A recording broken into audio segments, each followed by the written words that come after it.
प्यारे देशवासियों, नमस्कार। आज मैं जो देश में माहौल चल रहा है, बढ़ता जा रहा है, एक किस्म से इसको गंदगी कहेंगे और क्या कहेंगे। महाराष्ट्र चुनाव में क्या हुआ है, उससे पहले हरियाणा में क्या हुआ है, अब बिहार में क्या तैयारी चल रही है, वो सब खेला जो हो रहा है उसके ऊपर मैं आपके साथ चर्चा करना चाहूँगा। ये गलत है। प्रजातांत्रिक देश में इस तरीके की तानाशाही सही नहीं है, बिल्कुल गलत है ये। अब यानी बीजेपी जितनी सीटें अब की बार विधानसभा में जीती है, इतनी सीटें कभी नहीं जीते थे, और बिना शिवसेना की मदद के तो ये कभी खड़े ही नहीं हो पाए। बाला साहब ठाकरे के टाइम से वो बड़े भाई होते थे, ये छोटे होते थे, वो सीटें उनकी ज्यादा होती थी, सरकार उन्हीं की बनती थी, लेकिन बीजेपी सहयोगी होती थी।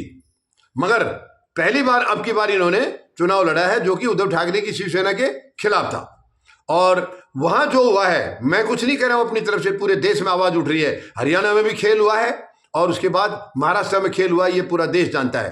केस भी दायर हो रहे हैं, चारों तरफ केस दायर हो रहे हैं। तो ऐसा क्यों, यानी कि धांधली क्यों हो रही है? अब महाराष्ट्र में आप देखिए, इतना बड़ा बहुमत ले लिया, चाहे कैसे भी लिया है, सरकार नहीं बना पा रहे थे, सीएम का चेहरा तय नहीं हुआ काफी दिन तक, फिर सीएम का चेहरा तय हो गया, शपथ ग्रहण केवल सीएम और 2 डिप्टी सीएम के हुए, मंत्रिमंडल की शपथ नहीं हो पा रही, फैसला नहीं हो पा रहा। उसके बाद जब हुआ है तो विभागों का फैसला नहीं, तो बड़ी मुश्किल में फंसी है वो। और मुझे नहीं लगता है कि ये सरकार ज्यादा दिन चल पाएगी। ये सरकार 5 साल पूरा करने का तो किसी भी हालत में नहीं लग रहा मुझे। हो सकता है साल 6 महीने में गिर जाए। और वही हालात अब बिहार में करने की तैयारी में सरकार बढ़ गई है, आगे कदम बढ़ा दिया है। सरकार ने आगे कदम बढ़ा दिया है कि बिहार में भी वैसे ही हालात करेंगे। हो सकता है ये अपने दम पर ले लेंगे, क्योंकि चुनाव आयोग इनकी मुट्ठी में है। ईवीएम मशीन जैसा हथियार है। सब कह रहे हैं, मैं अकेला दोष नहीं दे रहा हूं। ईवीएम के ऊपर हमने तो 5 साल पहले बहुत बड़े आंदोलन भी किए थे, लेकिन ईवीएम मशीन को ना अदालत ने माना बंद करने के लिए, और सरकार तो करेगी क्यों। और अब बिहार में भी ऐसी कोशिशें हो रही हैं कि नीतीश कुमार को पूरी तरह साइड करके और ये अपनी सत्ता अकेले दम पर बना ले वहां पर, क्योंकि जब सैया भय कोतवाल तो भय खाएगा। तो इनके पास तो हथियार है, चुनाव आयोग है, चुनाव आयोग को नाजायज शक्तियां आज आए दिन दे रहे हैं ये। तो अब बिहार में भी कुछ खेला होने वाला है।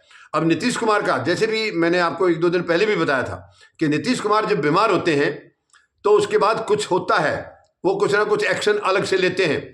वही है, इन्होंने कोई अपनी यात्रा शुरू करनी थी, वो टाल दी थी कुछ दिन के लिए, फिर ये बीमार हुए हैं, बीमार होने में कुछ प्लानिंग हुई है, और अब उन्होंने यात्रा शुरू कर दी है, बिहार प्रगति यात्रा शुरू कर दी है। मगर उसमें फोटो गायब है सभी के, केवल नीतीश कुमार का फोटो है, और वो भी बाबा साहब की तर्ज पर है, उन्हीं की तरह पर्सनैलिटी के, यानी उंगली एक साइड में देने वाली उंगली दिखा करके, बिल्कुल बाबा साहब की तर्ज पर ही इनका फोटोग्राफ है।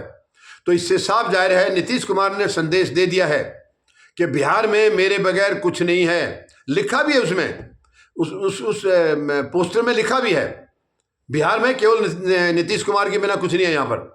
तो बीजेपी को वो संदेश दे रहे हैं। अब बीजेपी उनके संदेश को किस गंभीरता से लेते हैं, हालांकि घबराई हुई तो है बीजेपी, और ये कोशिश में लगे हैं कि नीतीश कुमार को मनाया जाए किसी तरह, क्योंकि नीतीश कुमार पलटी मारने में बहुत माहिर हैं। वो कब पलटी मार देंगे किसी को पता नहीं है। उधर से मैंने आपको बताया भी था 2 दिन पहले, अंदर खाते लालू प्रसाद यादव से भी, तेजस्वी से भी इनकी बातें हुई हैं, ये किसी से छिपी नहीं है।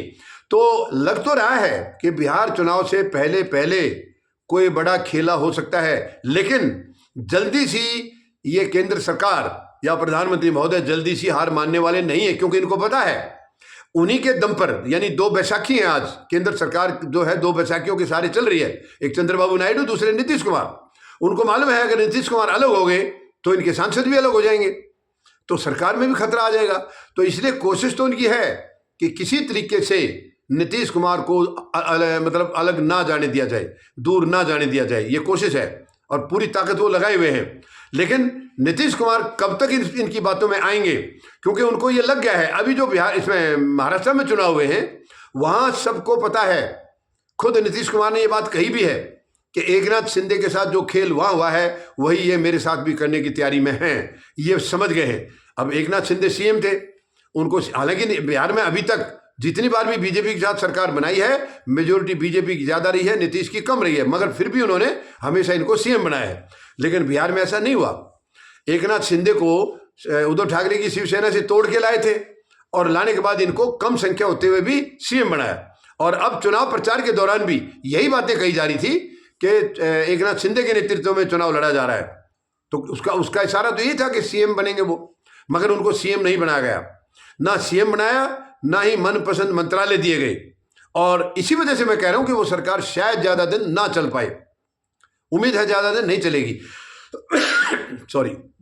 तो नीतीश कुमार को भी वही भय लग रहा है, कहीं इनके साथ भी एक नाथ शिंदे वाला हाल हो जाए ना, तो इसलिए ये बहुत चौकन्ने हो रहे हैं और ये कोई भी रिस्क अब लेना नहीं चाह रहे हैं। इनको मालूम है अगर ये इंडिया गठबंधन में जाएंगे तो वहां ऐसी साजिश नहीं होगी। साजिश आज की तारीख में जो बीजेपी कर रही है वो और कोई कर नहीं सकता है, इसके अलावा कोई नहीं कर सकता है। तो अब नीतीश कुमार संभले हुए हैं, हालांकि पूरी कोशिश चल रही है, इनके नेता भी जा रहे हैं, उनसे मिल भी रहे हैं और उनको बयान भी उनके यही आ रहे हैं कि नहीं नहीं हमारा बिल्कुल सब कुछ ठीक ठाक है, हमारा कोई दिक्कत नहीं है। लेकिन नीतीश कुमार पूरी तरह समझ गए हैं। तो 2025 का सितंबर में जो बिहार का चुनाव होगा वो सच में बहुत चौंकाने वाला चुनाव होगा, चौंकाने वाला होगा। और जो हरियाणा और महाराष्ट्र में जो खेल हुआ है, अगर यही खेल हुआ तो नीतीश कुमार कहीं बचेंगे नहीं, कहीं बचेंगे नहीं, क्योंकि बीजेपी के सामने वो कमजोर हैं। इनके हाथ में केंद्र सत्ता है और केंद्र की सारी संस्थाएं इनके हाथ में है। ये कब किसको कहां टांग देंगे, कहां लटका देंगे, कोई भरोसा नहीं है। कब कोई नया केस बना देंगे और उसको जो है ना उसकी बखियां उधेड़ने में लग जाएंगे, ये बहुत ही शर्मनाक है। ये लोकतंत्र में ऐसा होता नहीं है, लेकिन आज सिवाय नफरत के और कुछ नहीं है, केवल नफरत। तो अब नीतीश कुमार बिल्कुल संभल गए हैं और मुझे पूरा भरोसा है कि वो अब बीजेपी की काबू में आने वाले नहीं हैं। बिहार के हालात अब जो चल रहे हैं आज, और खास करके महाराष्ट्र चुनाव के बाद जो इशारा नीतीश कुमार को मिला है महाराष्ट्र से, वो बहुत चौकन्ने हो गए हैं, पूरी तरह चौकन्ने हो गए हैं। हो सकता है ये बहुत जल्दी सरकार को भी बदल दें, नीतीश कुमार इनको हटा के, बीजेपी के मंत्रियों को हटा के, और हो सकता है वो दूसरे दल से यानी आरजेडी वगैरह से इनसे समझौता करके सरकार बना लें, ऐसे कैसे ही, यानी बिना इस्तीफा दिए। ये पहली बार जब भी अलग हुए थे इस्तीफा देके होते थे। अब अगर नीतीश कुमार अलग होते हैं तो जहां तक मेरा अंदाजा है वो इस्तीफा नहीं देंगे। उनको मालूम है इस्तीफा दे दिया तो शायद दोबारा शपथ ग्रहण ना होने दें, क्योंकि राज्यपाल वहां बैठे हैं, वो बीजेपी की बात मानेंगे, केंद्र सरकार की बात मानेंगे। तो वो शायद अगर ऐसी नौबत आती है तो इनके मंत्रियों को हटा के आरजेडी के मंत्रियों को शपथ दिला देंगे और सरकार यूं की यूं बनी रहेगी, ऐसा लग रहा है। आसार ऐसे बन रहे हैं वहां पर।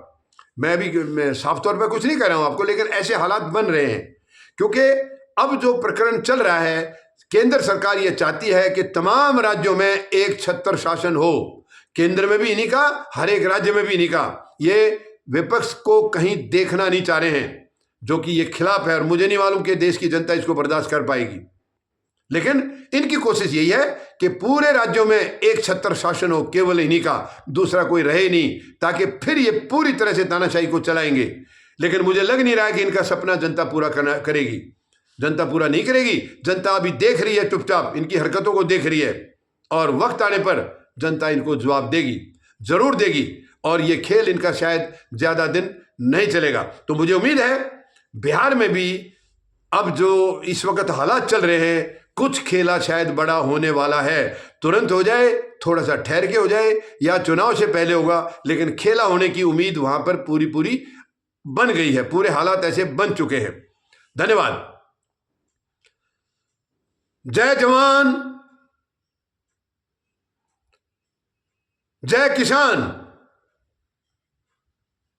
जय हिंद।